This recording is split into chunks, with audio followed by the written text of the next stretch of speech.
তো আমি দুটো ধাপ তৈরি করছি আপনাদের সামনে।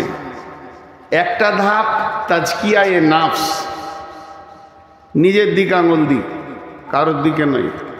আর একটা ধাপ হলো শক্তি, মুসলমানের আসল শক্তি কি।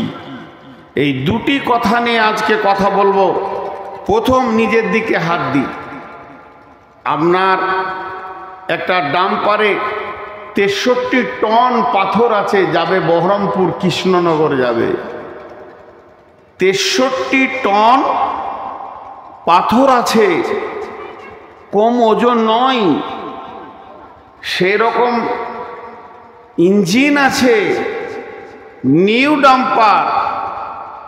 শুধু 4টা চাকা বলছি, 16 চাকা হয়, 18 চাকা হয়। একটা চাকাতে 2 টাকা করে একটা ভোল পিনগুলো নেই, 2 টাকার ভোল পিন নেই। পাথর 1 চাকা গড়াবে না, 1 চাকা গড়াবে না, ডাক বাংলাতেই থেকে যাবে। মাত্র 2 টাকার ভোল পিনে গাড়িটা বসে গেল, এতগুলো পাথর গেল না। তো আজকে মুসলমানদের চরিত্র শেষ হয়ে গেছে, এটা আগে ভাবতে হবে। চরিত্র কেমন? টিউয়ের ভিতরে হাওয়া যেমন। বিশ্বনবী মুসলমানদের হাতে তালোয়ার দিতে আসেনি। বিশ্বনবী কোনো সাহাবীকে তালোয়ার তুলে দেন, নিয়ে যাই শক্তি। প্রতিহত করেছেন। আল্লাহ নবী একটাও যুদ্ধ অগ্রিম গিয়ে করেননি, প্রতিহত করেছেন। কেউ মারতে এলে পিঠ পেতে মার খেতে হবে এটা মানে নয়। তুমিও উগ্র হয়ে দাঁড়িয়ে যাও, তাকে পারলে মারো, না হলে তুমি মরো। ইকাতিলুনা ফি সাবিলিল্লাহি ফায়াকতুলুনা ওয়া ইউকতালুনা, ছাড়িও না। কিন্তু বিশ্বনবী কোনোদিন প্ল্যান করে নিজে বেরিয়ে যায়নি যে ওই গোষ্ঠীটাকে উড়িয়ে দেবো, ওই এলাকাটাকে উড়িয়ে দেবো।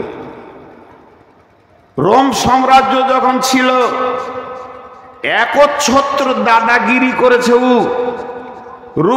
এমান, রোম, পারস্য সব একসাথে যখন ছিল, সেই যুগে ও আমেরিকার দাদা ছিল।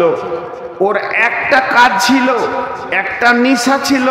যেমন কিছু বিড়িখোর আছে, একটা বিড়ি ফেলে আরেকটা ধরাবে, আরেকটা ফেলে আরেকটা ধরাবে, ওটা শেষ করে আরেকটা ধরাবে। ওই রোম সাম্রাজ্যের কাজ ছিল বাদশাহ হেরাক্লিসে, যে যদি শুনতো ওই এলাকায় একটা মাস্তান আছে, চল ওকে মার, ওকে দাবা, ওর সব কিছুকে শেষ করে দে। আবার খবর পেলো মাস্তান আছে, চল ওকে মার, ওকে দাবা। এদিক থেকে শক্তি আছে, চল ওকে মার, ওকে দাবা।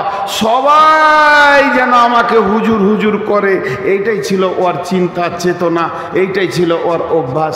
হঠাৎ ওকে খবর দিচ্ছে, হুজুর অনেকগুলো দেশ জয় করলেন, খুব ক্ষমতা দেখালেন, কিন্তু খবর শুনেছেন?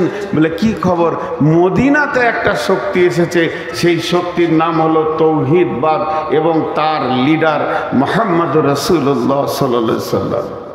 আল্লাহ রসুল কোনো দোষ করেননি, সাহাবীরা কোনো দোষ করেনি, তাদের বংশকে গালি দেয়নি, তাদের উট ঘোড়া চুরি করেনি, তাদের সঙ্গে বেঈমানি করেনি, প্রতারণা করেনি। ওর মিজাজ চড়ে গেল, চলো ওইটাকেও জয় কর। এতদিন যা করেছিলি, এবার মারাত্মক খারাপ কাজ করতে গেলি। বিশ্বনবীর কাছে খবর এলো, রোম সম্রাট মদিনাকে জয় করবে, কুক্ষিগত করবে, নিজের হাতে নিয়ে চালাবে। আল্লাহ নবী বললেন, বসে থাকার সময় নাই, বসে থাকার সময় নাই, তোমরা জাগো, উঠো, তোমরা জাগো। 30,000 সাহাবী নিয়ে কম বেশি 2100 কিলোমিটার রাস্তা, পাহাড়ি এবং মরুভূমির বুকে, না আছে গাছপালা ছায়া, মরু প্রান্তর চিরে ফেরে 2100 কিলোমিটার রাস্তা এগিয়ে গিয়ে রোম সম্রাটকে প্রতিহত করার জন্য দাঁড়িয়েছে। বেঈমান 1.5 লক্ষ বেঈমান তার সৈন্যকে রেডি করেছে এই 30,000 সাহাবীকে উড়িয়ে দেওয়ার জন্য। পারেনি। 30,000 সাহাবী 1.5 লক্ষকে এলাকা ছাড়িয়ে দিয়ে, ময়দান ছাড়িয়ে দিয়ে, রোম সম্রাটকে দখল করে তার মাথার তাজকে নিয়ে এসে মাত্র 4 থেকে 5 জন শহীদ হয়ে জান্নাতি হয়ে গেল। বাকি গোটা দেশকে বিজয়ী ঘটনা করলেন। আর সেই সাথে কোরআন নাজিল হলো সূরা রোম, গুলিবাতির রোম। চারটিখানি ছিল না, আমরা সেই জাতি। ধর্মের পথে শহীদ যারা, আমরা সেই সে জাতি। ধর্মের পথে শহীদ যারা, আমরা সেই সে জাতি, আমরা সেই সে জাতি। কিন্তু আজকে আমরা কেন এত দুর্বল? প্রথম নিজেদেরকে রিপেয়ার করি। একটা টিউবে 20টা লিক আছে, লিকগুলোকে আগে মারি, তারপরে আমরা আগাবো। কিরকম লিক মারি? বিসমিল্লাহির রহমানির রহিম। কুল ইন কানা আবাউকুম ওয়া আবনাউকুম ওয়া ইখওয়ানুকুম ওয়া আসীরাতুকুম ওয়া আমওয়ালুকুম ইকতারাফতুমুহা ওয়া তিজারাতুন তাখশাউনা কাসাদাহা ওয়া মাসাকিনু তারদাউনাহা আহাব্বা ইলাইকুম মিনাল্লাহি ওয়া রাসূলিহি ওয়া জিহাদিন ফি সাবিলিহি ফাতারাব্বাসু হাত্তা ইয়াতিয়াল্লাহু বিআমরিহি ওয়াল্লাহু লা ইয়াহদিল কওমাল ফাসিকিন।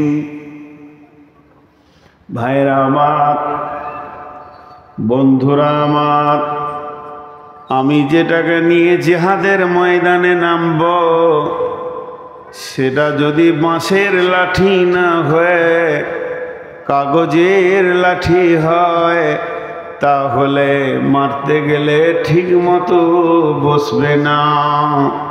আমরা যারা আমাদের মালকে, আল্লাহর মালকে বেঈমানেরা লুট করেছে, তারা ডাকাতি করেছে, আমাদের ভিতর থেকে কেড়ে নিয়েছে, তারা বুঝে নিয়েছে মুসলিম নামে শক্তিটা কমজোর হয়ে গেছে। আল্লাহর নবী বলে গেছেন, তারাকতু ফীকুম আমরাইনি লান তাজিলহু মা তামাসসাকতুম বি। আল্লাহর নবী বলছেন, হে আমার উম্মত, চলে গেলাম বলে গেলাম, চলে গেলাম বলে গেলাম, চলে গেলাম বলে গেলাম, তোমাদেরকে দুটি রাস্তা ঠিক করে দিয়ে চলে গেলাম। রেলটা ধুলিয়ান থেকে হাওড়া যাবে, শিয়ালদা যাবে। ইঞ্জিনিয়ার 2টি রেলের পাতি দিয়েছে, সমান করে গোটা রাস্তাটা ক্লিয়ার করেছে। আর বলে গেল, এই পাতিতে চলবি, হাওড়া পৌঁছিয়ে যাবি, তোর সামনে কেউ আসবে না, আসলে কাটা যাবে, পড়ে যাবে, কেস কাচারি হবে না। তোকে এমন করে বানালাম, তবে যদি তুই নিজে লাইনচ্যুত হয়ে যাস, তুই নিজেই যদি লাইনচ্যুত হয়ে যাস, মাঠে নেমে যাস, তাহলে তোকে তোলার মতো ক্ষমতা হবে না। আর তোকে কে বোঝাবে? তোর সমস্ত ক্ষমতা শেষ হয়ে যাবে। আল্লাহর নবী বলে গেলেন, তোরা কামিয়াব হবি। দুনিয়া থেকে জান্নাতুল ফেরদাউস পর্যন্ত আমি 2টি লাইন দিলাম, এই লাইনে যখন চলবি জান্নাতে পৌঁছে যাবি। তোদের লাইনের ওপরে যদি বজরং আসে, বিজেপি আসে, শিবসেনা আসে, RSS আসে, কেটে যাবে, পড়ে যাবে। কিন্তু তোরা যদি রাস্তা থেকে নিজে নেমে যাস, কে তোদেরকে রাস্তা দেখাবে রে? সেই লাইন 2টি হলো, একটা কিতাব আল্লাহ, আর একটা হলো সুন্নতি রসুলি। তোরা আল্লাহর কিতাবকে ধরে থাক, আর রসুলের সুন্নতকে ধরে থাক। এই দুটো যখন তোদের কাছে থাকবে, তখন তোরা বিশ্ব বিজয়ী হবি, বিশ্বকে তোরা শাসন করবি। এটা আল্লাহ বলছেন। তোরা যদি ঈমান এনে ভালো আমল করিস, শাসন শক্তিটা তোদের হাতে দিয়ে দেব। তবে শুনেলে, তোরাই যদি নিজে লাইনচ্যুত হয়ে যাস, তাহলে তোদেরকে কে ফিরে আনবে? তোদের অভিভাবক শেষ হয়ে গেছে।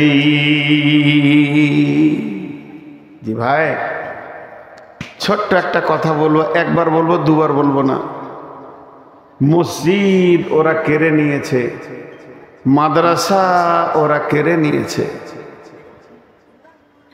আরেকবার বলছি, মসজিদ ওরা কেড়ে নিয়েছে, মাদ্রাসা ওরা কেড়ে নিয়েছে। আর একটা কথা বলছি, আমরা মসজিদ ছেড়ে দিয়েছি, মসজিদ ঢুকি না। ওরা আগে কেড়েছে না আমরা আগে মসজিদ ছেড়েছি? কথাটার উত্তর দেন। আমি ভুল বললে জুতোটা আমার মুখ বারবার মারেন। আমি ফুল বলে কুড়িয়ে নেব, আপনার জুতাতে একটা চুমা দিব। আমরা আগে মসজিদ ছেড়েছি। আজকে এই গ্রামের পপুলেশন কত আর মসজিদে কত? ফজরে 3টে, সালাম ফিরে ইমাম সাহেব দেখছে খলিল চাচা, জলিল চাচা, হবিব চাচা, 3 জনা। 2টো আবার প্যারালাইসিসের রুগী, একটা অ্যাজমার রুগী, সারা রাত ঘুম হয় না। 3 জনাতে এসেছে। হাত থেকে এমনি যায়নি। গোটা ভারতবর্ষের মুসলমান যদি ব্রেন লাগিয়ে দেয়, 1 কাঠা জমি উদ্ধার করতে পারবে না, এটা আমি চ্যালেঞ্জ দিয়ে বলে গেলাম। আর যদি একজনাকে সাথে নেয়, আর কাউকে চাই না, সব জমি বাপ বাপ করে ফেরত দিবে, তার নাম হলো আল্লাহ। আল্লাহ ছাড়া যদি উদ্ধার হয়, তারা আপনারা নামেন, আমিও আছি। আজ মুসলমানদের উপরে এই অত্যাচার মানে প্রথম আল্লাহ নারাজ। মিশনগুলো জন্ম নিয়েছে ক বছর? হার্ডলি 20 বছর, 25 বছর। আর মাদ্রাসাগুলো সেই ব্রিটিশ পিরিয়ড থেকে টুকটু কুটকু টুকটু খুকছু চলছে। বাপের মেধা ছেলেটা কোথায় যাবে? মিশনে ডাক্তার হবে, মাস্টার হবে।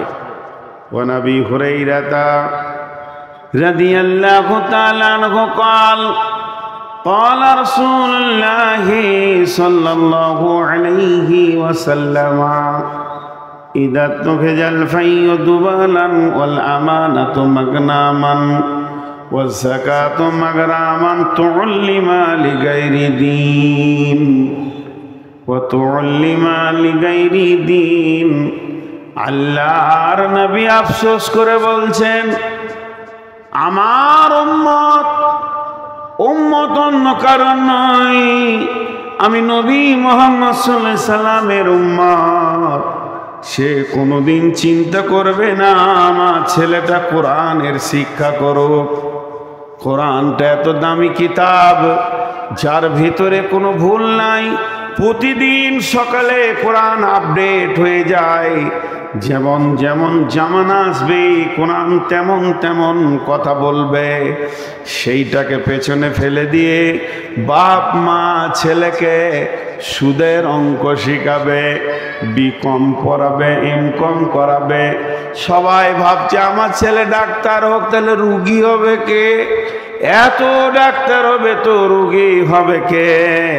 মিশনে দেবে ইংলিশ শেখাবে, জেনারেল শিক্ষার উপরে মানুষের মিজাজ চলে যাবে। মাদ্রাসায় ছেলেকে পড়াতে গিয়ে জাকাত খাওয়াচ্ছে, ওসর ফেতরা খাওয়াচ্ছে, বাইতুল মাল খাওয়াচ্ছে। মা বাপের কোনো চিন্তা নাই। ওই বাপকে যদি আমি পকেট থেকে 100 টাকা বের করে বলি জাকাতের টাকাটা লেন ভাই, লিবে না। কিন্তু ছেলেটাকে মাদ্রাসায় জাকাত খাওয়াবে। আর একটা বেটাকে ইংলিশ মিডিয়ামে দিয়েছে, 2 নম্বরের কারণে ফেল করেছে, সেটাকেও ক্যাপাসিটি করেছে ওই আপনার কিনা মিশনওয়ালা। বাপ তখন গোপনে বলছে 50,000 60,000 সেক্রেটারিকে দিব, ছেলেটা নেন। এটা তো গেল মাসে 20,000 টাকা মাস দিয়ে ছেলেকে পড়ালো।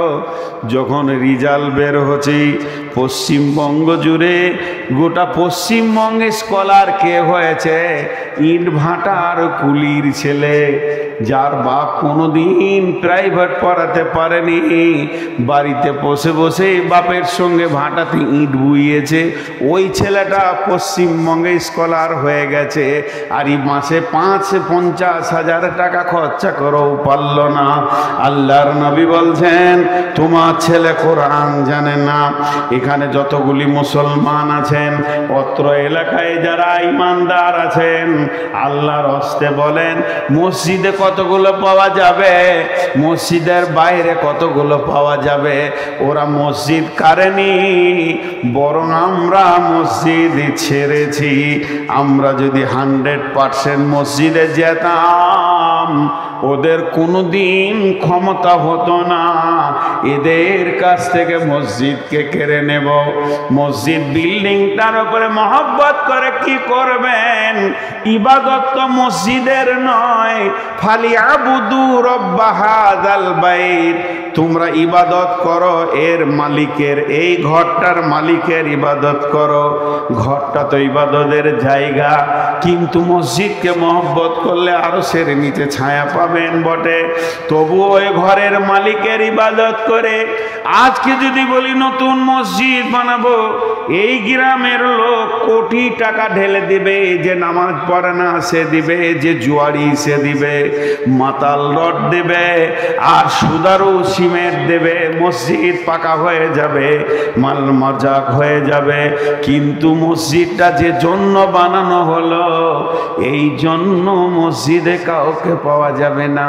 বিশ্বনবী বলছেন আমার উম্মতকে যখন দুটি রোগে ধরবে, তখন আমার উম্মত এত দুর্বল হয়ে যাবে, যারা দুর্বল তাদেরা এদের ওপরে ছড়ি ঘোরাবি। সেই রোগটার নাম অহান। মা অহান এ রাসূলুল্লাহ। অহান কাকে বলে? হুব্বুদ দুনিয়া কারাহিয়াতিল মত, পৃথিবীর মহব্বতে পাগল হয়ে ঘুরবে মানুষ।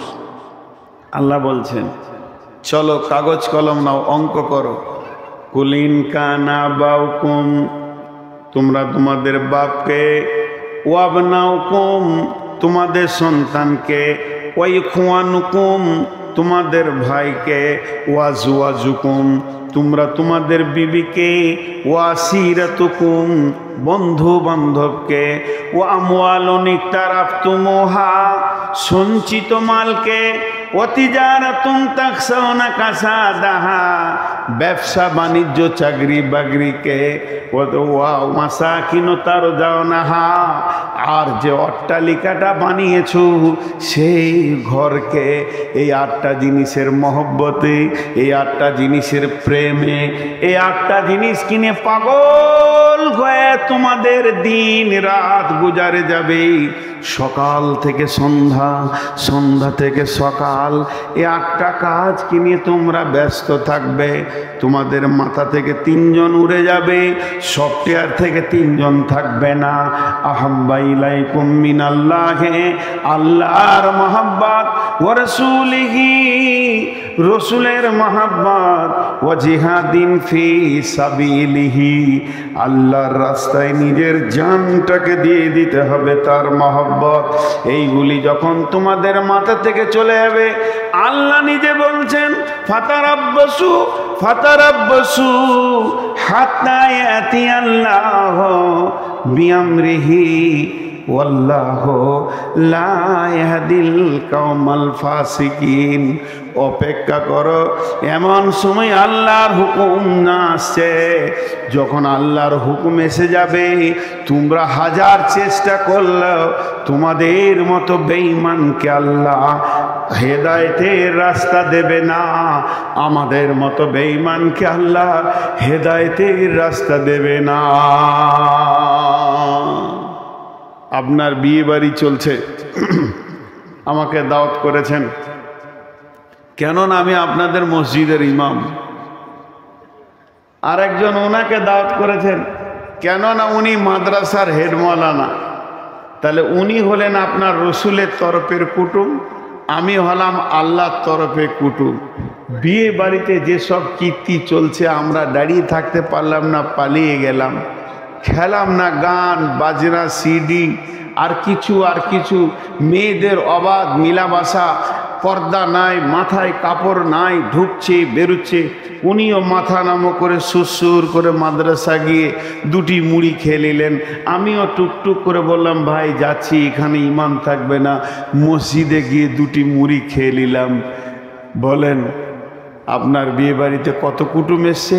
আপনার শ্বশুর তরফের কুটুম এসছে, আপনার বেটির বিয়ে দিয়েছেন, বিয়ের তরফের কুটুম এসছে, বেটার বিয়ে দিয়েছেন, বেটার তরফে কুটুম এসছে, আপনার শ্বশুর শালা তরফে কুটুম এসছে, আপনার বিবির তরফে ভাইরা এসেছে। সবাই শান্তিতে আনন্দ করে পেট ভরে খেলো, অনুষ্ঠান শেষ করে গেল। মাত্র দুজন খেতে পেল না, মসজিদে যে মুড়ি খেলো। পরিবেশটা এমন ছিল, এরা থাকতে পেল না। বলেন আমরা দুজন যে ঘুরে এলাম, আল্লাহ রাজি হবে, সন্তুষ্ট হবে? আল্লাহ আপনাকে ডেকে বলবে, হবিবুর তোর বিয়েতে তোর শালার বংশ সব খেলো, তোর বিবির বংশ, তোর বেটির কুটুম, তোর বেটার কুটুম, তোর 14 গোষ্ঠী বন্ধু বান্ধব কিনা আনন্দ করলি। একবার খেয়াল করে দেখেছিস আমার মেহমানটা পালিয়ে এসেছে? আমি আল্লাহ ওখানে জায়গা পাইনি, আমার রসুল ওখানে জায়গা পাইনি। তাহলে তুই কি কেমন মুসলমান? আজকের আমাদের অবস্থা এই, আমাদের আচরণে এই। এক কথাই বলা যেতে পারে আমাদের ব্যবহারে আমাদের আল্লাহই আমাদের উপরে নারাজ আছে। এই তো দুনিয়ার আযাব। এরা তো শেষ কি কাজ করবে? এই আরএসএস শেষ কাজ করতে পারবে, আপনাকে আমাকে কেটে দিবে, পুড়িয়ে দেবে। আর দুটা কথা হাদিস এসেছে যে আল্লাহ নবী বলছেন, লা তুশরিক বিল্লাহি শাইয়া ওয়া ইন কুতিলতা আও হুরিকতা, জ্বালিয়ে দেখ, কেটে দেখ, কেটে দিবে, শেষ করে দেবে। এরা কেটে পুড়িয়ে মারবে। মাত্র 8 ঘন্টা 10 মিনিট 5 মিনিটের একটা কষ্ট, তার থেকে বেশি দিতে পারবে না। হার্ডলি 10 মিনিট 1 মিনিট 8 ঘন্টার কষ্ট, এর থেকে বেশি দিতে পারবে না। আর আমার আল্লাহ জাহান্নামে ভরলে কতদিন চলবে? অনন্তকাল। ওই আযাবের থেকে আযাবটা বেশি। এই আরএসএস যদি মাথা নাও ভরে, আল্লাহর আজরাইল আছে, সেও মারবে। আল্লাহর আজরাইল আছে, মারবেই। এবার বলেন আল্লাহ আমার উপরে নারাজ আছে, এই হালাতে যদি আল্লাহর কাছে যাই, আল্লাহ আমার উপরে নারাজ আছে, এই হালাতে যদি আল্লাহর কাছে যাই, আজ আমাদের অবস্থা অনেক খারাপ। আমাদের না আছে আমলে আল্লাহ, না আছে আমাদের কাছে রসুলের সুন্নত, না দাঁড়িয়ে আছে মুসলমান কি না আছে না। যেমন কি ভাবছেন না? কেন ভাববেন? আপনি চলে গেলে সব খারাপ লাগবে। মৌলানা সাহেব তো ফোন নিয়ে ব্যস্ত, তুমি থাকলে হবে? এত রাতে বিবির সঙ্গে কথা বলে আর ও জিহাদ করবে সোমবার দিয়ে? জি, আল্লাহ তাবারাক ওয়া তাআলা যদি আমাদের সঙ্গে না থাকে, তাহলে আমরা আগাতে পারবো না। প্রথম কথা শুনেলেন, মুসলমান তোমাকে তলোয়ার লাগবে না। বিশ্বনবী তোমাকে কি শিখিয়েছে শুনে দাও। নবীজিকে প্রশ্ন করা হলো, ইয়া রাসূলুল্লাহ আপনি পৃথিবীতে কেন এসেছেন? আপনি তো আসেননি, আপনাকে পাঠানো হয়েছে। বিশ্বনবী আসেননি, ওনাকে পাঠানো হয়েছে। যিনি পাঠিয়েছেন তিনি আল্লাহ। তিনি আগে কোরআন রেডি করেছেন, কোরআন পাঠিয়েছেন, নবীজিকে পাঠিয়েছেন কোরআনের ট্রেনিং দিয়ে। জীবিত কোরআন হাত পা দিয়ে বিশ্বকে দেখাবে আল্লাহ কি চাইছে। তিনি 63 বছর বয়স পর্যন্ত চাকরি করলেন। তিনি রিটায়ার হয়ে গেলেন, ফেরত চলে গেলেন, যেখান থেকে এসেছিলেন সেখানে চলে গেলেন। আল্লাহর নবী উত্তরে বললেন, বুইস্তু তিম্মু মালি মাকারিমাল আখলাক, বুইস্তু তিম্মু মালি মাকারিমাল আখলাক। হে আমার সাহাবীরা, ওরে আমার উম্মত শুনে নাও, আমাকে আখলাকের মেসেঞ্জার করে পাঠানো হয়েছে। এই পৃথিবীর বুকে আমি চরিত্রের মাস্টার, অন্য কোনো মাস্টার নয়। আমি হলাম চরিত্র গঠন করার মাস্টার। আমাকে ইংলিশ দেওয়া হয়নি, হিন্দি দেওয়া হয়নি, আর্টস কমার্স সায়েন্স দেওয়া হয়নি। আমার সাবজেক্টের নাম হলো চরিত্র। আমার চরিত্র এত ধারালো হবে, তলা আর সেই জায়গায় পৌঁছাতে পারবে না। বিশ্বনবীর একটা শিষ্যটার নাম হলো হযরতে উমর ফারুক আজম, উমর বিন খাত্তাব রাদিয়াল্লাহু তাআলা আনহু। বিশ্বনবী পৃথিবী থেকে চলে গেলেন, বিদায়ের পরে হযরতে আবু বাকারকে দেওয়া হলো ভারপ্রাপ্ত, তিনি হলেন খলিফা। আমিরুল মুমিনিন আবু বাকার পৃথিবী থেকে চলে গেলেন। তারপরে যাকে মুসলিম জাহান দায়িত্ব দিলেন, খলিফাতুল মুসলিমিন বানালেন, আমিরুল মুমিনিন বানালেন, তিনার নাম হলো হযরতে উমর। বিশ্ব নবীর দ্বিতীয় নম্বর শিষ্য হযরতে উমর। সেই উমর যখন দায়িত্ব পেলেন, মসজিদে নববী তখন খেজুর গাছের পিলার আর খেজুর পাতার ছাওয়ানি, এটাই ছিল 18 লক্ষ বর্গ মাইলের সিংহাসন, এটাই ছিল সংসদ, এটাই ছিল পার্লামেন্ট। না আছে চেয়ার, না আছে টেবিল, শুধুমাত্র একটা রসুলের মিম্বার আর খেজুর গাছের পিলার, খেজুর পাতার ছাওয়ানি, ছোট্ট একটা জীর্ণ মসজিদ। তুমি পড়ে গেছো তুমি পড়ে গেছো নুয়ে, খেজুর পাতার পাশা তোমার বারে বারে গেছে ক্ষয়ে, সাইমুম ঝরে পড়িয়াছে জনি করিয়াছে কুটির, তুমি তো পরনি নুয়ে, তোমার খেজুর পাতার পেশাখানি বারে বারে গিয়াছে ক্ষয়ে। এর নাম উমর। হযরত উমর ফজরের সালাত পর তসবিহ করছে নেকা। 18 লক্ষ বর্গ মাইলের বাদশার কোনো বডিগার্ড নাই, না আছে কোনো দেহরক্ষী, না আছে কোনো সিকিউরিটি। মসজিদে বসে বসে তসবিহ করছেন। এমন সময় ক্লান্ত লেগেছে, শরীরটা একটু আরাম করে নি। মসজিদে বালুর ওপরে শুয়ে আছে, বালিশ নাই, একটা লেপ নাই, কেতা নাই, গদি নাই, ডানলপের গদি নাই, বালিশ তো নাই, তাহলে হাতে মাথাটা হাতের ওপরে রেখে একটু তোমরা এসেছে। এমন সময় মসজিদের দরজায় একজন ডাকছে, আদব নেবেন জাহাপনা, সে তো সালাম দিবে না, সে হলো খ্রিস্টান, সে তো নাসারা, তাই বারবার বলছেন আদব নেবেন জাহাপনা। হযরত উমর উঠে দেখলেন, কে? বলে আমি জেরুজালেম থেকে এসেছি, আমার নাম অমুক, আমি জেরুজালেমের একজন দূত। জেরুজালেমের তদানীন্তনকালে যিনি মিনিস্টার ছিলেন, প্রাইম মিনিস্টার, গোটা জেরুজালেমকে যিনি শাসন করতেন, তিনি খ্রিস্টানদের একজন পোপ ছিলেন। তিনি একটা চিঠি লিখেছেন, যেহেতু উমরের উমরের তবলিগের দল জেরুজালেম গিয়েছে কালেমাকে পৌঁছানোর জন্যে, দাস্তে তো দাস্তাম দরিয়া ভি না ছোড়ে हमने, बहरे जुल्मत में दौड़ा दे घोरे हमने। সাদ বিন কাস রাদিয়াল্লাহু আনহু ঘোড়া চালিয়ে দিয়েছেন ফোরাত নদীর ওপর দিয়ে, বাহরে কুলজুমের ওপর দিয়ে।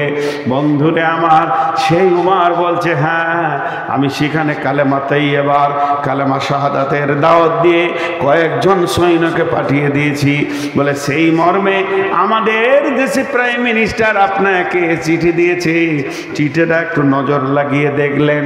তিনি লিখেছেন, বন্ধু আপনি বিশাল সাম্রাজ্যের মালিক, আপনার সৈন্য সংখ্যা যত আমার দেশের নাগরিক অত নাই, আমি আপনার সঙ্গে লড়াই করব না, আপনার সঙ্গে আমি যুদ্ধ করব না, আপনার সঙ্গে জিহাদে আমি আসতে চাই না। শুধু আমি এতটুকু চাই, আপনাকে আমি পত্র দ্বারা নিমন্ত্রণ দিলাম, আপনি একটিবার আমাদের দেশে আসেন, আপনার সঙ্গে বসে সন্ধি করে নেব, আলোচনা করে স্বাক্ষর করব। হযরত উমর নিজের খাদিমকে ডাকছেন, আসলামা রেডি হয়ে যাও, এক্ষুনি আমাদেরকে বেরিয়ে যেতে হবে জেরুজালেমের ময়দানে। আসলামা তুমি রেডি হয়ে যাও, উটকে রেডি করো। হযরত উমর কাপড় ঝেড়ে দাঁড়ালেন, নতুন পোশাক পরব, নতুন সুসজ্জিত হব, বিদেশের দাওয়াত পেয়েছি। জি না, সাদা সিধে মানুষ। উট টাইনে আসলামা বললেন, হুজুর আমি তৈরি। বলে আমিও তৈরি। হযরত উমর উঠে চাপলেন, কবি নজরুল কলম ধরেছেন, হেরি পশ্চাতে চাহি তুমি চলিয়াছ রৌদ্র দগ্ধ দুর্মুরু পথ বহি, জেরুজালেমের কেল্লা যেতায় আছে অবরোধ করে, বীর মুসলিম সেনাদল তব বহুদিন মাস ধরে, দুর্গের দ্বার খুলিবে তারা বলেছে শত্রু শেষে, উমার যদি গো সন্ধি পত্রে স্বাক্ষর দেয় এসে, হাইরে আদেক ধারার মালিক আমিরুল মুমিনিন, শুনেছে খবর একাই কি উঠে চলেছে বিরামহীন, সাহারা পাড়াইয়ে ঝুলিতে দুখানা শুকনো খুব জরুটি, একটি মশকে এতটুকু পানি খুরমা 2-3 মুঠি, প্রহরীবিহীন সম্রাট চলে, প্রহরীবিহীন সম্রাট চলে, একা উঠে চোরি চলেছে মাত্র একটি গোলাম, উটের রশি ধরি, মরুর ঊর্ধ্ব আকাশে সূর্য আগুন বৃষ্টি করে, সেই সে আগুন ফুটে খৈশম বালুকার মরু বালুকার পরে, কিছু দূর যেতে উট হতে নামি, কিছু দূর যেতে উট হতে নামি, কহিল গোলামের ভাই পেরেশান বড় হইয়াছ চলিয়া, এইবার আমি যাই, উটের রশি ধরিয়া অগ্রে, উঠে বসত উঠে তপ্ত বালুতে চলে যে চরণে, রক্ত উঠেছে ফুটে, গোলাম 2 হাত ধরে চুমি কাঁদিয়া কহিল উমার এ আদেশ করেন কেমনে আপনি, গোলাম রহিবে উটের পিঠে আরাম করিয়া বসি, আর খেটে যাবে খলিফা উমার ধরিয়া উটের রশি। খলিফা হাসিয়া বলে তুমি জিতে গিয়ে বড় হতে চাও ভাই রে, এমনই চলে রোজ কিয়ামতে আল্লাহ যেদিন বলিবে উমার ওরে, করিনি খলিফা মুসলিম জাহানের তরে সুখ তরে তোরে, কি জবাব দিব কি করিয়া মুখ দেখাবো রসুলের ভাই, আমি তোমাদের প্রতিনিধি মাত্র, মোর অধিকার নাই, আরামে সুখের মানুষ হইয়া মানুষের নিতে সেবা, ইসলাম বলে সকলে সুমানকে বড় ক্ষুদ্রকে বা, ভিত্ত ধরিল উটের পিঠে, ভিত্ত চড়িল উটের পিঠে, উমার ধরিল রশি, মানুষে স্বর্গে তুলিয়া ধরিয়া ধোঁয়াই নামিল শশী, মাত্র 2টি লোক যেতে যেতে যেতে একবার উমার একবার গোলাম, একবার উমার একবার গোলাম, যেতে যেতে জর্ডান নদী চলে এসেছে, নদীটা পার হয়ে গেলি জেরুজালেম ঢুকে যাবে, পালা পড়ে গেছে, গোলাম থাকবে উটের পিঠে, আর গোলাম উটের রশি ধরে হাঁটবে হযরতে উমার। জেরুজালেম শুনতে পেয়েছে বিরাট সাম্রাজ্যের মালিক মদিনা থেকে আমাদের দেশে আসছে, সৈন্য সামন্তকে পাঠিয়ে দিয়েছে বর্ডারে, যাও স্যালুট করবে, সম্মান করবে, আদব জানাবে, তানজিম করে নিয়ে এসো। এবারে গেটে দাঁড়িয়ে আছে, যেই উট আর ভিত্ত 2 জন এসে হাজির হলো, কোম্পানি মেজর একটা স্যালুট মেরেছে, আদব নেবেন জাহাপনা, আমাদের দেশে আসার জন্যে আমরা ধন্য হয়েছি, আপনাকে সুসংবাদ দিছি।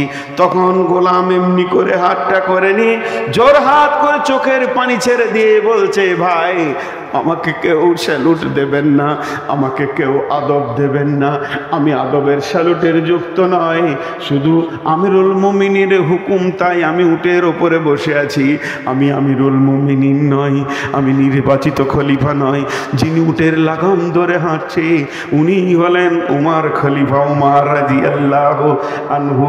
কোম্পানি মেজর তো আফসোস করছে, বহু বাদশা দেখেছি, প্রধানমন্ত্রী দেখেছি, কিন্তু পরিপূর্ণ মানুষ দেখিনি, আজকে একটা মানব দেখলাম, জানটা ঠান্ডা হয়ে গেল। মানুষ কাকে বলে? আদবের সঙ্গে নিয়ে গেল গির্জাতে, বিরাট গির্জা, দেশের ওইটাই পার্লামেন্ট, অত বড় গির্জা, 2 সন্ধিতে বসে আলোচনা করছে, আপোষের মধ্যে কুশল বিনিময় হচ্ছে, কেমন আছেন, কেমন করে এলেন, কথা চলতে চলতে হযরত উমার সময় দেখে নিয়েছে, নামাজের টাইম হয়ে গেছে। তখন পাদ্রীকে বলছে হুজুর আমাকে একটু ছেড়ে দেন, হুজুর আমাকে একটু ছেড়ে দেন, পারমিশন চাইছে। ই তো অবাক, একটা ছোট দেশের বাদশার কাছে কেন পারমিশন চাইবে? আজকে যদি আমেরিকার ট্রাম্প আমাদের দেশে আসে, উচিত হচ্ছে ওকে মোদির কথাতে উঠা বসা করতে হবে, কিন্তু না, ও এলে মোদি ওর পেছনে কুত্তার মতো ঘুরবে, এটাই নিয়ম হয়ে গেছে, ক্ষমতা ওর কাছে আছে। কিন্তু আমার নবী আদর্শ দিয়ে গেছে, যে দেশে তুমি যাবে সেই দেশের আমির তোমার আমির, তুমি তাকে মানবে, যে কোনো জাতির হোক না কেন। তাই হযরত উমর বলছেন আমাকে একটু ছেড়ে দেন, 2-4-10 মিনিট আমি একটু আসি। তখন গির্জার পেদরি বলছে কেন? বলে আমার নামাজের ওয়াক্ত হয়ে গেছে, আমি 2 রাকাত কসর করে নামাজ পড়ে আবার চলে আসব, আমি ওয়াক্ত চেঞ্জ করতে পারবো না।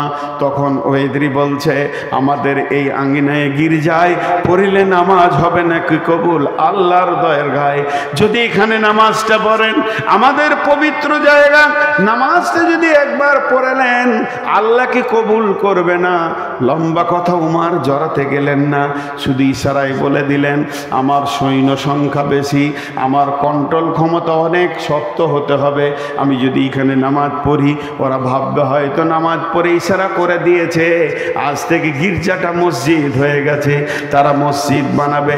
নহে কই ইসলামী ধর্ম, নহে যে খুদার বিধান, নহে যে ইসলামে ধর্ম, নহে যে খুদার বিধান, করো মন্দিরে গির্জারে ভেঙে মসজিদে মুসলমান, এটা আল্লাহ কবুল করবে না, এটা কোনো দিন হতে পারে না। জোর করে কোনো জায়গায় মসজিদ বানানো যাবে না, আমি সৈন্য সামালতে পারবো না, তার থেকে ফাঁকা মাঠে ওই গাছতলায় গিয়ে 2 রাকাত নামাজটা আমি পড়ে চলে আসি। এমন সময় পাদ্রী বলছে এটা কি ইসলাম? এটা কি রসুলের ফরমান? বলে হ্যাঁ এটা ইসলাম, ইসলাম এটা আদর্শ দিয়েছে, এটা রসুলের ফরমান। তখন পাদ্রী বলছে হুজুর হাতটা আমার দিকে দেন। হযরত তোমার হাত বাড়িয়ে দিলেন, পাদ্রী হাতটা ধরে বলছেন আশহাদু আল্লাহ ইলাহা ইল্লাল্লাহ ওয়া আশহাদু আন্না মুহাম্মাদান আবদুহু ওয়া রাসূলুহু। কোনো তলোয়ার বের হয়নি, কোনো বোম বারুদের দরকার হয়নি। রসুলের চরিত্রের কত মূল্য ছিল, একটা স্যাম্পেল যে গোটা জেরুজালেমকে জয় করেছে। মুসলমান আমাদের আখলাকের তলোয়ারটা আর নাই। মুসলমান মাতাল, মুসলমান লুচ্চা, মুসলমান জুয়ারি, মুসলমান সুদারু, মুসলমান নারী মারে, মুসলমানদের মেয়েরা মেলার মতো জালসাতে ঘুরছে, এনজয় করছে, দোলা ভাইয়ের সাথে শালি ঘুরছে, শালিকে নিয়ে দোলা ভাই ঘুরছে, আর শালার বউকে নিয়ে দোলা ভাই ঠাট্টাই আর কি করছে।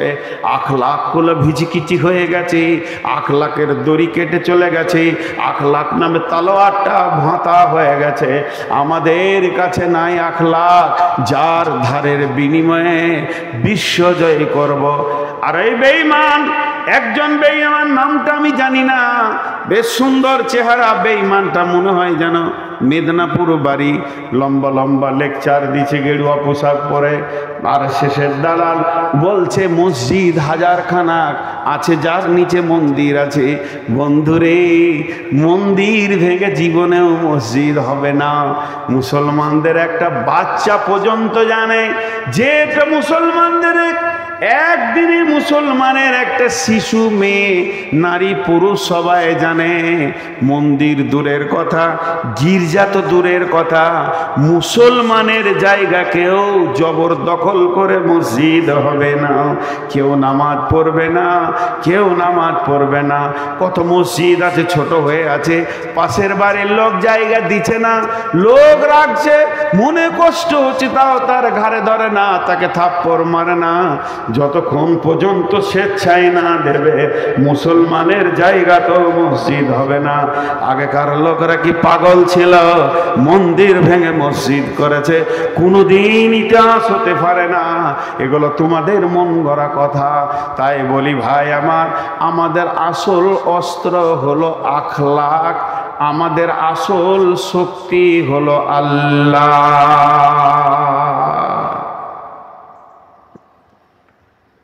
তবে ছোট্ট ছোট 2টি কথা বলছি, 1 মিনিটে বলে দেব।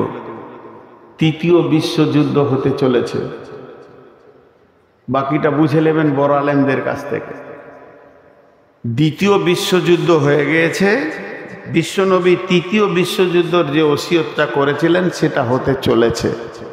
অল্প দিনের মধ্যে আমরা দেখতে পাবো ইনশাআল্লাহ। সকলে বলেন ইনশাআল্লাহ। এর জন্যে আপনারা খুশি তো? বলেন ইনশাআল্লাহ।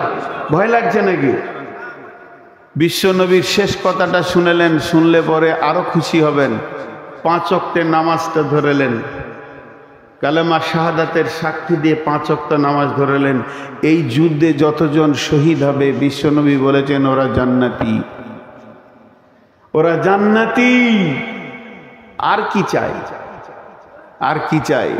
অতএব খুব পৃথিবী, আর মনে করেন না যে সব জিনিস আগের পূর্বের মতো সুন্দর হবে, বরং একটা লোকের বয়স যত বাড়বে তার শরীরে রক্তর ক্ষমতা কমবে, রোগের ক্ষমতা বাড়বে, পৃথিবী ধ্বংসের শেষ লগ্নে চলে এসছে।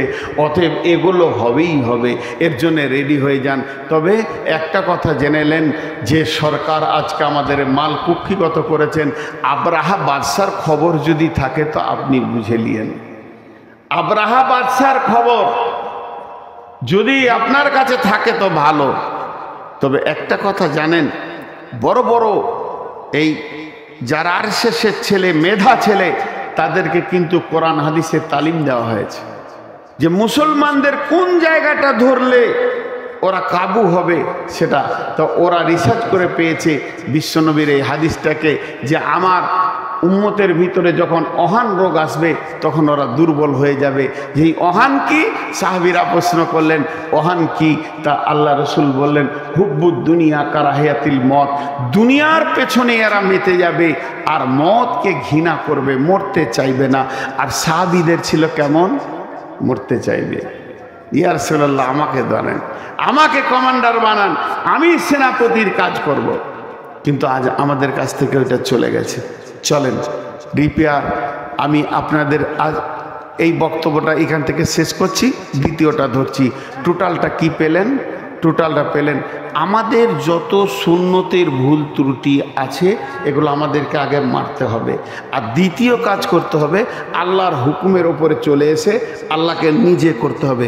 আল্লাহ যদি আমাদের নিজের হয়ে যায় আর আমাদের সুন্নতে রসুলের সব সুন্নতগুলো যদি আমাদের কাছে এসে যায়, তাহলে ইনশাআল্লাহ আমাদের শক্তি 100-তে 100, 100-তে 100 শক্তি বেড়ে যাবে। আপনারা কি জানেন? আপনারা কি জানেন? একটা মনের কথা বলি, খুব ঘনিষ্ঠ বন্ধু যদি কোনো হিন্দু লোক থাকে তার সঙ্গে 5 মিনিট বসবেন, ছেলে মেয়ের বিয়ে হলো, কি হলো, কেমন আছেন, দেখবেন আমাদের থেকে বেশি কষ্টে ওরা আছে, প্রচুর অশান্তিতে আছে। ওদের দিন নাই, তরিকা নাই, রাস্তা নাই, যে যেমন পারে চলে, যেটা ইচ্ছা সেটা খায়, যে যেদিকে মন হাঁটে, ওদের কোনো হিসাব নাই, দলিল নাই। আমি যদি এখন একটা কথা বলি যে উজুর আগে 3 বার দরুদ শরীফ পড়তে হবে, তা আপনি প্রথম প্রশ্ন করবেন দলিল দেন, দলিল কোথা আছে দেন। আমি যদি বলি আজান দেওয়ার আগে 2 বার ইয়া নবী সালাম আলাইকা বলতে হবে, তো প্রথমে আপনি বলবেন দলিল দেন। মানে আমাদের চলা ফিরা, উঠা বসা, লেনদেন, মুখে থুতু এসছে, আমার থুতুটা কোন দিকে ফেলবো, ডান দিকে না বাঁ দিকে, নামাজের সময় থুতু এসছে কোথা ফেলবো, এর পেছনেও দলিল আছে। তার মানে আমাদের একটা রাস্তা আছে, হিন্দুদের নাই। ওদের ভিতরটা হু হু হু করে চলছে, কোথা গেলে শান্তি পাবো। মুসলমানরা খালি 2টো কাজ করুক, দুটা হিন্দুগুলো সব মুসলমান হয়ে যাবে। কেন? 2টা কাজ, আমানতের খেয়ানতি করিয়েন না, আর হারাম খোয়া ছেড়ে দেন, বিয়েতে পণ নেওয়া ছেড়ে দেন। দেখেন মজা, হিন্দুরা এখানে এসে ঢুকে যায় না, না যাইতে কি বলেছি, ওরা ওই জ্বালাতে মেয়ের বাপরা গলায় দড়ি নিয়ে মরছে। আমাদের থেকে বেশি কষ্টে আছে, মানসিক কষ্টে আছে। কে বলছে এই জায়গা কটাকে লুটে নিয়ে ওরা শান্তিতে আছে? জি না, ওদের শান্তি কারা গেছে। তবে একটা কথা আপনাদেরকে বলি, এই জায়গা ফেরত দিতেই হবে ইনশাআল্লাহ। জোরে বলেন ইনশাআল্লাহ। আল্লাহর মাল কেউ কখনো হজম করতে পারেনি। এখন মুশকিল হচ্ছে কি, একজনা খুব রেগে গেছে, ঘর ভাগ করে নিব। তো 2 ভাই টালির ঘর, লাফ মেরে উঠে গেছে, টালি ভেঙে দেবো রে, তুই অর্ধেক নিলে আমি অর্ধেক নিলি, রেগে সব বাতি পাতি ছুঁড়ে ফেলে দিচ্ছে, খুব রেগে গেছে। আর ঘরের ওপর দিয়ে একটা 11,000 তার গেছে, রাগে ওটাকেই ধরলেছে, তো ওই ফুটে গেল। তো এতদিন যা করছিল এই বেঈমানেরা আল্লাহর জমিতে হাত দিয়ে দিয়েছে। তা আল্লাহ তো সে আমাদের মতো ফট করে থাপ্পড় মেরে দেয় না, 16 ধীরে ধীরে নেবে, এমন নেবে বিজেপি নামে শব্দটা ভারতের মাটিতে থাকবে না ইনশাআল্লাহ, ইনশাআল্লাহ থাকবে না। কেন? হাত দিয়েছে আল্লাহর মালে। আমরা যতই গুনাহ করি, আমরা কার গোলাম? আল্লাহর গোলাম। এটা মুসলমানদের জানা আছে। যতই গুনাহ করি, পাপ করতে করতে বহু দূর চলে গেছি, শুধু আমি আবেদন করছি আপনাদের কাছে, পাপের দরজাগুলো বন্ধ করে এবার মসজিদে ঢুকে যাই। এবার দ্বিতীয় সলিউশন, এখন আমাদের করণীয় কি? আল্লাহ বলছেন, বিসমিল্লাহির রহমানির রহিম, ওয়াদাল্লাহুল্লাযীনা আমানু মিনকুম ওয়া আমিলুস সলিহাতি লা ইস্তাখলিফান্নাহুম ফিল আরদি কামা ইস্তাখলাফাল্লাযীনা মিন কাবলিকুম। এই ওয়াদাটা আল্লাহর ওয়াদা, মানুষের ওয়াদা নয়। আল্লাহর ওয়াদা সত্য, ওয়াদাল্লাহি হাক্কান, আল্লাহর ওয়াদা সত্য, জীবনেও আল্লাহর ওয়াদা একটা মিথ্যা হবে না।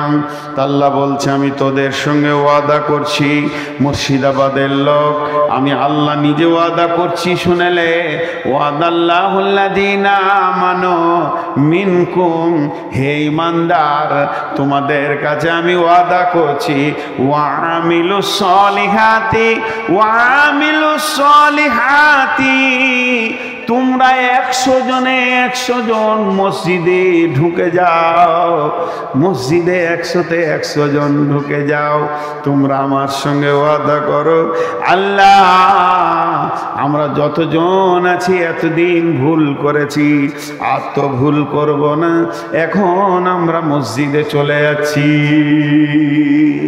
ঢুকে যাও। আল্লাহ রসুলের একটা উদাহরণ দেবো আপনাকে। উদাহরণটা আমার ব্রেনের লাই, এটা আল্লাহ রসুল দিয়েছেন। একটা ঘোড়াকে দিয়ে উদাহরণ দিয়েছেন। ঘোড়া যখন কোনো ময়দানে ওর মালিক ওকে খোঁটা দিয়ে চড়তে দেয়, টাঙতে দেয়, আমাদের বর্ধমানের ভাষা হলো টেঙে দিয়েছে, মানে ও বাঁধা আছে দড়িতে, কোথাও যেতে পারবে না। তো ঘোড়ার তো শিং নাই, গলায় বাঁধা যায় না, তাহলে তো বেরিয়ে পালাবে। ঘোড়ার 2টা পায়ে বেঁধে দেয়, 2টা পাকে আগে বাঁধবে এতটা ডিস্টেন্স করে, যে মাঝে দড়িটা বেঁধে একটা খোঁটা পিটিয়ে দেয়। আল্লাহ রসুল ওই ঘোড়াটার উদাহরণ দিচ্ছে, যে ঘোড়ার মালিক এক সবুজ ময়দানে তাকে ঘোড়ার খোঁটা বেঁধে তাকে খোঁটাটা মজবুত করে পিটিয়ে দেয়। ঘোড়া চড়তে থাকে, ঘোড়া চড়তে থাকে, চড়া গায়ে ঘাসে ঘুরে ঘুরে ঘুরে ঘুরে ঘুরে ঘুরে খায়, এক দাঁত থেকে খায়। যখন চড়তে থাকে ঘোড়া অনেক আনন্দ হয়, আমি খেতে পাচ্ছি, এই আনন্দে আত্মহারা হয়ে সে ভুলে যায় আমি কোথা আছি, আমার মালিক আমাকে খোঁটা বেঁধে দিয়েছে, এইটা ভুলে গিয়ে সে তখন সোজা হাঁটতে শুরু করে। যখন সে সোজা হাঁটে, দড়িটা যত দূর পর্যন্ত হাঁটবে, এর ফলে যখন সে পা তুলবে তখন দড়ি তাকে ঝিটকা মেরে দেয়, আর দড়ি তাকে একটা কথা বলে। সেই কথাটা কি? দড়িটা বলে, ঘোড়া রে, তুই স্বাধীন নস, তোর একটা মালিক আছে, সে তোকে বেঁধে রেখে চলে গেছে।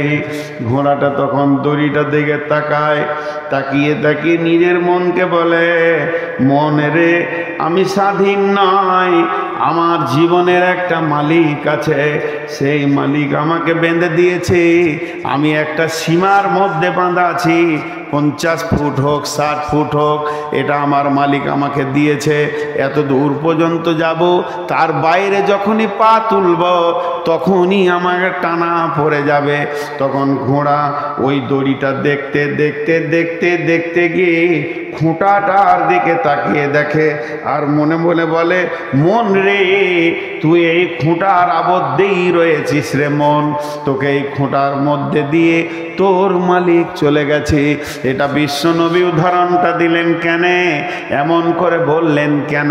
এটা ঘোড়াকে বলে নাই, আমাদেরকে বলেছে, হে মুসলমান, তোমরা হলে একজনার গোলাম, তুমি যার গোলাম তার নাম আল্লাহ, সেই আল্লাহ তোমাকে বেঁধে রেখেছে, কোরআন হাদিসের দড়িতে তোমাকে বেঁধে রেখেছে, তুমি তার বাইরে যেতে পারো না। তো মানুষ ঘোড়ার মতো একটু আনন্দের দুনিয়া করতে গিয়ে মার্কেটে ঘুরে ছেলে মেয়ে বিবির মুখ দেখে, নাতি নাতনিকে দেখে আনন্দে আত্মারা হয়ে যায়। তখন একটুকু যখন কোরআন হাদিসের বাইরে চলতে শুরু করে, যেমন দড়িটা ঝিটকা মারলে ওই রকম মুসলমানদের ওপরে ঝিটকা এসে যায়, আযাব এসে যায়। প্রকৃত যদি মুসলমান হয়, ইমানদার হয়, আর কোথাও দৌড়বে না। যখনই ঝিটকা এসে যাবে, আল্লাহর থাপ্পড় লেগে যাবে। আল্লাহ তো নিজের হাতে থাপ্পড় মারতে আসবে না, কোনোভাবে ওকে একটা থাপ্পড় মারবে যাকে ভালোবাসে। এই যে ভারতবর্ষের মুসলমানদের গালে আল্লাহর তামাচা পড়েছে, এটাকে ভাবতে হবে আল্লাহর তামাচা, বিজেপির নয়, শিবসেনার নয়। এই সময় সে কি করবে? ঘোড়াটা যেমন দড়িটাকে ধরে নিয়ে খোঁটাটার কাছে চলে যায়। মুসলমান যে হবে ইমানদার, এই সময় মসজিদে ঢুকে যাবে। এইখানেই তার খোঁটা, এই খোঁটাতেই সে চড়ছে। মসজিদে ঢুকে গিয়ে দুরিকাত সলাত পড়বে। সলাত পড়ে মাবুদের কাছে হাতটা তুলে বলবে, মাবুদ আমি বড় বেঈমান, আমি ভুল করেছি, তোমাকে ভুলে গেছিলাম। টাকা পয়সা, ছেলে পিলে, বহু বিটির মুখ দেখে মেলায় টাকা হয়ে গেছে, এই আনন্দে আমি মেতে গেছিলাম, তোমাকে ভুলে গেছিলাম। তুমি কত ভালো, তুমি আমাকে কত মহব্বত করো, থাপ্পড় মেরে তুমি মসজিদে ভরে নিয়েছো। হে মাবুদ তুমি আমাকে সাহায্য করো। যখন এইভাবে মুসলমান কাঁদবে, তখন বিশ্বের একটা বিজয়ীর পতাকা উড়বে। আল্লাহর নবীর কথা।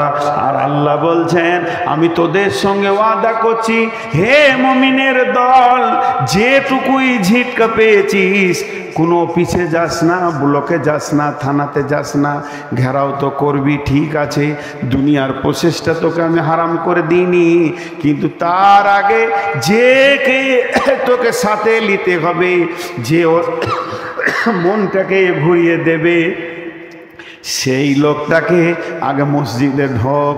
গোটা মুর্শিদাবাদকে বলছি, খাস করে 14 তারিখের আগে মসজিদে ঢুকেন।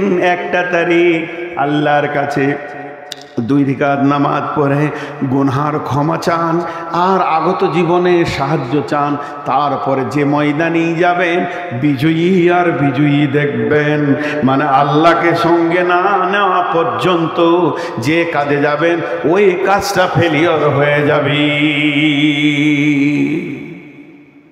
জি হ্যাঁ, আপনাদের খারাপ লাগছে? তাও কথা বলছে না রে ভাই, চুপ করে আছেন। আমি কি কথাগুলো অযৌক্তিক বলছি?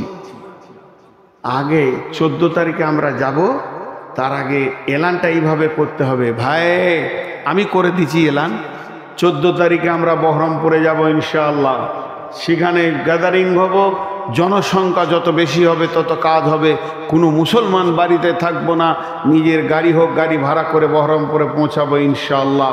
সেই ময়দানে পৌঁছানোর আগে যে কোনো একটা রাত্রিতে 2 রাকাত নামাজ পড়ে, দিনে হোক রাতে হোক, আল্লাহকে সঙ্গে চেয়ে নিব আমরা ইনশাআল্লাহ।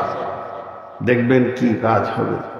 কারণ আল্লাহ যদি সঙ্গে থাকে, তাদের মনের পরিবর্তন করনেওয়ালা কে? আল্লাহ। জি, আমি তো একটা জালসায় দোয়া করেছি, আল্লাহ তুমি নরেন্দ্র মোদীকে দিল্লি জামে মসজিদে ঝাড়ুদার বানিয়ে দাও। হ্যাঁ, মরে যাক, পচে যাক, ধ্বংসের দোয়া করব কেন? পাকিস্তানে এক বক্তা বক্তব্য রাখছিলেন, আমি ইউটিউবে শুনেছি। তো ওর কথার যুক্তিটা আপনাদেরকে বলছি, উর্দুতে বলছে যে এই অমিত শাহ আছে, আদিত্যনাথ যোগী আছে, আর কে কে রয়েছে আপনারা জানবেন, আমাদের পশ্চিমবাংলায় রয়েছে। ওর মাথা মোটা পশ্চিমবাংলায় যেটা হুঁশ কম আর কি, কখন কি বলে জানি না। এ পাগলা আছে, এই দিলীপ ঘোষ টোষ আছে, আবার এর বাপের কোনো ঠিক নাই। এটা ওর নাম কি, রেলমন্ত্রী ছিল বিহারের, ওই নীতিশ কুমার। ওর নাম নিলে উজু ভেঙে যাবে, উজু করে যেন ওর নাম লিও না, নামাজ হবে না, আবার উজু করতে হবে, 2 বার নাম নিয়ে নিলে আবার গোসল করতে হবে। এর জাতি ঠিক নেই। তা এই লোকগুলো সব ধ্বংস হয়ে যাক, আপনারা বলবেন আমিন।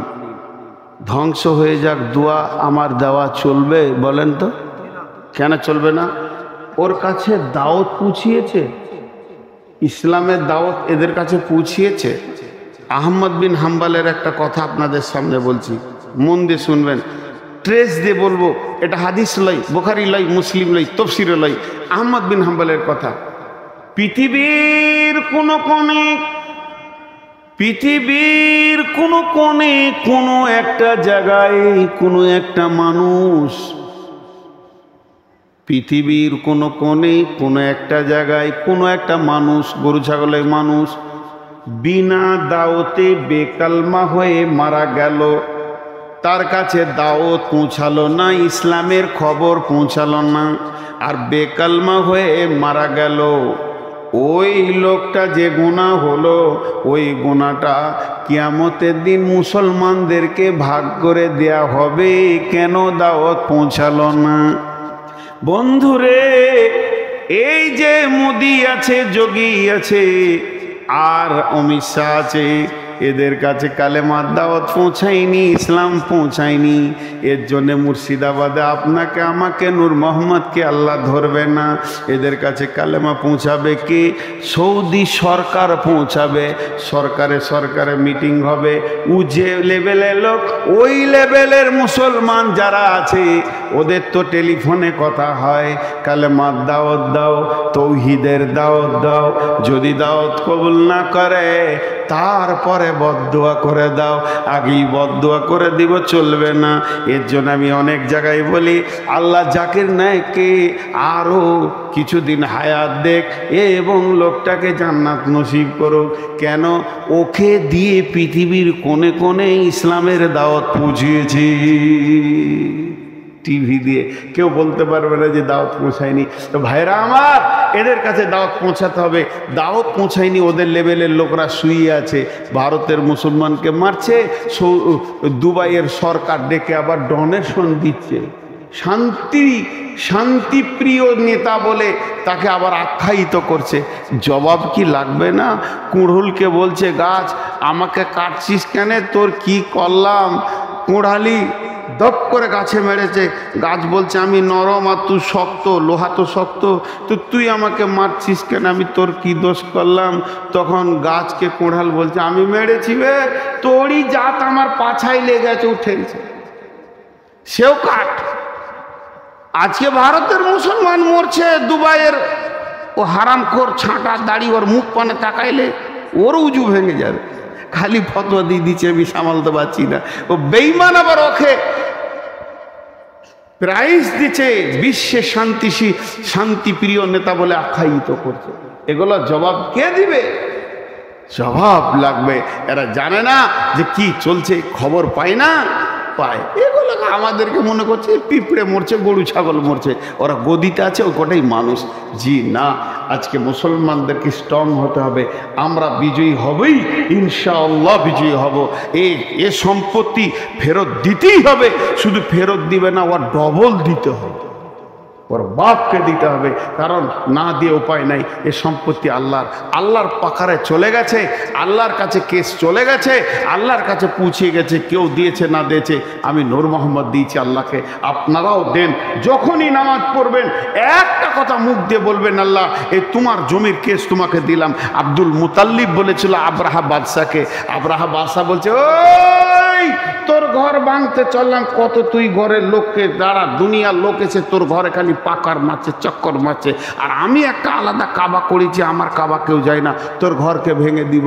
আব্রাহা বাদশাকে বলছে, দেখ ভাই, আমার উটটি লিস না, উটটির মালিক আমি, আমাকে দিয়ে দে, যার ঘর সে দেখে নিবে। দিলে শেষ করে আল্লাহ ফুটিয়ে ফাজা আলাহুম কাসফি মাকুল, একদম তুষুর মতো হয়ে গেল। তাই আমি সমস্ত মুসলমানদেরকে একটা ডাক দিছি, একটিবার আল্লাহর কাছে চোখের পানি ফেলেন। আর কিছু চাই না আপনাদের কাছ থেকে। আমি এই মিডিয়ার মাধ্যম দিয়ে ভারতবর্ষ কেন পৃথিবীর মুসলমানের কাছে ভিখিরির মতো হাত চাইছি। যার যেমন হাত আছে, যার যেমন জ্ঞান আছে, একটিবার মাবুদের কাছে ইস্তেগফার করেন আর আল্লাহর কাছে দুটি হাত তুলে বলেন, এই আল্লাহ তোমার সম্পত্তির হেফাজত তুমি করো, আর আমরা পারছি না, আমরা ব্যর্থ হয়ে গেছি। দেখবেন এর রেজাল্টটা কত ভয়ানক হবে, এর রেজাল্টটা কত ভয়ানক হবে। আল্লাহ বলছেন, বিসমিল্লাহির রহমানির রহিম, লিইলাফি কুরাইশ ইলাফিহিম রিহলাতাস সিতা والصيف رحلة الشتاء والصيف فليعبدوا رب هذا البيت الذي أطعمهم من جوع وآمنهم من خوف। আল্লাহু আকবার। কোরআনে অত খুঁজতে যেতে হবে না, আম্মা পাড়া ছোট্ট সূরা বাংলা তর্জমায় দেখে নেবেন কি বলেছেন আল্লাহ। হ্যাঁ, এই ঘরটা কার? খলিল ভাইয়ের, এইটা কার? জলিল ভাইয়ের, এইটা কার? হবিবুরের, ওইটা কার? জমিরুলের, ওইটা কার? ফখরুলের। আর মসজিদের দিকে যদি আঙ্গুল তুলে বলি এই ঘরটা কার, উত্তর কি দেবেন? কথা বলেন। আল্লাহর। ওই ঘরের মালিকের নাম আল্লাহ। এবার আমি মসজিদের দিকে আঙ্গুল তুলে বলছি ফালিয়াবুদু রব্ব হাদাল বাইত, ফকিরুল মমিনুল জমিরুল মমিন ফকরুল জামিরুল, এদের ইবাদত করতে হবে না, এই ঘরের যে মালিক আছে এর ইবাদত করো।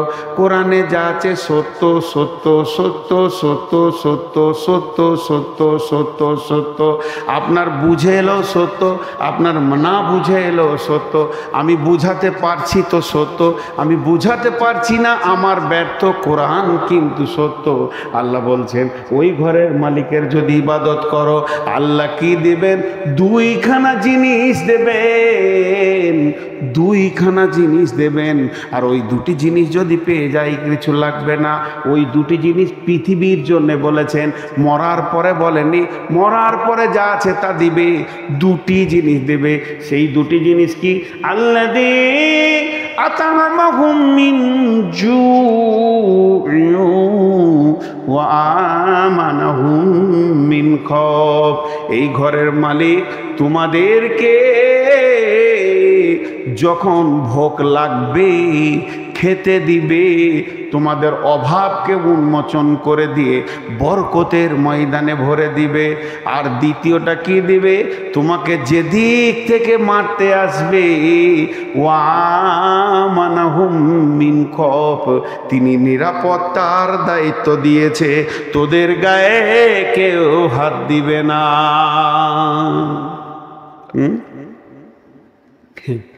আমাদের বোলপুরে একটা কুত্তা স্করপিও গাড়িতে চেপে বেড়াইছে রে। কপাল কত ভালো রে বা। হ্যাঁ, স্করপিও গাড়িতে আছে। একদিন দেখছি উমরপুরে অনেক রাত 1:30 2টার সময় চা খাবো, বাড়ি যাব, তার একটা গাড়ি এসে লাগলো, যাইলো মনে হয়। তো সবাই নেমে চা খেয়েছে, তো কুত্তাটা জানলা দিয়ে মুখ বার করছে আর জিভ বার করেছে।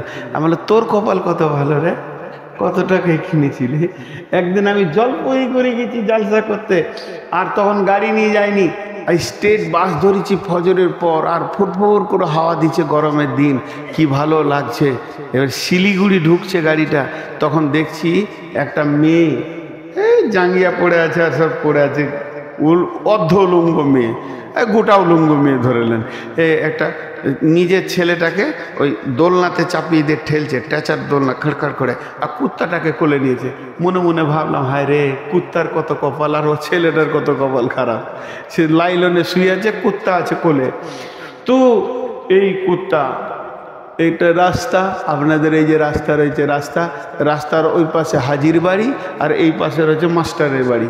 মাস্টার একটা কুত্তা কিনেছে, তা হাজি আবার আর একটা কিনে নিয়ে এসছে ওকে দেখাবেন লেগে। তো কিনেছে 20,000, ও কিনেছে 25,000-এ। নিজের কুত্তাকে খেতে দেয়, গোসল করায়, চিকিৎসা করায়, সাবান দিয়ে গোসল করায়, 3 বার করে সাবান দেয়। একবার দেয় তো 3 বার দেয়, খুব খাওয়াচ্ছে। কিন্তু কুত্তা দুটা ভুল করেছে। হাজির কুত্তাটা মাস্টারের ঘরে ঢুকে গেছে, আর মাস্টারের কুত্তাটা হাজির ঘরে ঢুকে গেছে। রুটি পাবে না লাঠি পাবে? এত ভালো কুত্তা, তারপরও কি দিলে? লাঠি।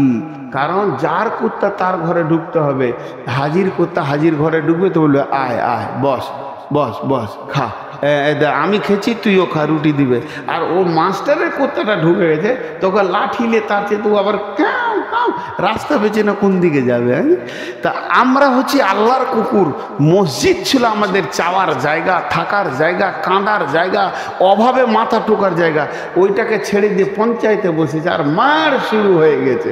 আরে আল্লাহর কুত্তা এখানে ঢুকলো কেন? পিটা দেখে পঞ্চায়েতের সামনে যে চেয়ার কটা আছে আর আপনার পার্টি অফিস কার্যালয় তৃণমূলের যত জায়গা আছে 10টা 20টা চেয়ার বসে আছে, তো চেয়ারে বসে আছে তো ঠিক মনে হচ্ছে যে আল্লাহর অলিরা জিকিরে বসে আছে আর কি।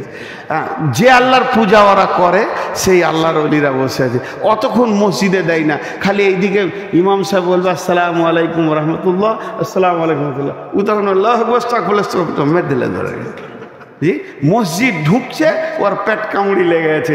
মসজিদ সালাম ফিরা হবে তো সঙ্গে সঙ্গে বেরিয়ে মেরে দিলে তোর আল্লাহর ঘরে খানিক চাইবো। জি একটা বক্তার নাম করব না আমি, ভালো মানুষ, বাংলাদেশ বাড়ি, উনি সৌদি আরব গিয়েছেন উমরা করতে, বারবার দেখা হচ্ছে। তা আমাকে একজন বললো যে ওনার সঙ্গে আমার দেখা হলো, উনি মসজিদের দিকে যাচ্ছেন অনেক রাত্রি। তো জিজ্ঞেস করলাম যে মৌলানা আবার এত রাতে মসজিদে যান, ঈশা তো হয়ে গেছে, আবার ফজরে যাবেন? বলছে না রে বাপ, ভিক্ষা চাইতে এসছি আর চাওয়া হচ্ছে না, এখন গাদা চাবো, সারা রাত চাইবো, এসেছি চাইতে, ওই লেগে কাবা শরীফে যাচ্ছি। কিন্তু ঘটনা হচ্ছে আমরা চাইতে জানি না কোথা চাইতে হবে, আমাদের ভুল হয়ে যাচ্ছে কোনো একটা জায়গায়। ঠিক করে ভেবে চিনতে দেখেন, নিশ্চয়ই কোনো জায়গায় আমার ফলস আছে। আমার আল্লাহ যদি আমার ওপরে রাজি থাকে তা আমরা বিশ্বকে বিজয়ী করব। 3 জন 4 জন 10 জনে বিজয়ী করব। গোলাম মর্তুজা একটা হিসাব দেখিয়েছিলেন, যতগুলো দেশে মিলিটারি আছে, শক্তি আছে, আর্মি আছে,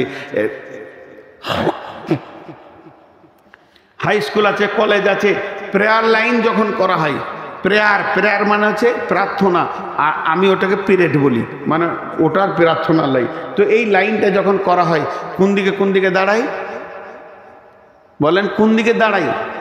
একটার পেছনে একটা না একটা পাশে একটা দাঁড়াই? জোরে বলেন না। একটার পেছনে, তার পেছনে একটা। সারা পৃথিবীতে এখনো যতগুলো প্রেয়ার করা হয় পেছনে পেছনে দাঁড়াই। তাহলে এক পেছনে এক কত হলো? তার পেছনে এক কত হলো? এমনি করে 4 5 6 7 যত গুনবেন গুণ ওইভাবে বাড়বে। আর আল্লাহ রসুল প্রেয়ার লাইন কেমন করে শিখিয়েছেন? একটার পাশে একটা। নামাজে কিভাবে দাঁড়ায়? একটার পাশে একটা না একটার পেছনে একটা? একটা পাশে একটা। তো একের পাশে এক কত? একের পাশে এক হলে 2 হয় না 11 হয়? কোন স্কুলে পড়ো তুমি? আর তার পাশে এক, তার মানে তার পাশে এক, তাহলে কত হলো? তো মুসলমানরা যখন 4টা দাঁড়াবে তখন ওদেরকে 1111টা দাঁড়াতে হবে।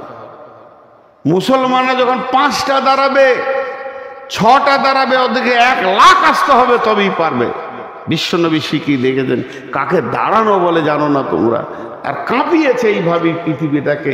শুধু আমরা দুর্বল হয়ে গেছি, নিজেকে আল্লাহকে পেছন থেকে সরিয়ে দিয়ে। এখন আমরা আল্লাহর কাছে এই মর্মে দোয়া করব, হে আল্লাহ তুমি আমাদের হয়ে যাও, আমাদেরকে আপনজন বানিয়ে নাও। আমিন বললেন না এতগুলো লোক? কত বড় দোয়া। এ আল্লাহ তু হামারে বান্দা হাম সবকো আপনা বানা লে। আমিন। এ আল্লাহ তোমাদের, আমরা গুনাহ করেছি, আমরা বড় বড় কাবিরা গুনাহ করেছি, আমাদের গুনাহগুলো মাপার মতো কিছু নাই, এত বড় গুনাহ করেছি। আর যতই গুনাহ করেছি তবু তোরই মাবুদ, তোরই গোলাম। এ আল্লাহ আমাদের গুনাহগুলোকে মাফ করে দাও। এ আল্লাহ আমাদের গুনার উপরে নারাজ হয়ে এত বড় আযাব দিও না।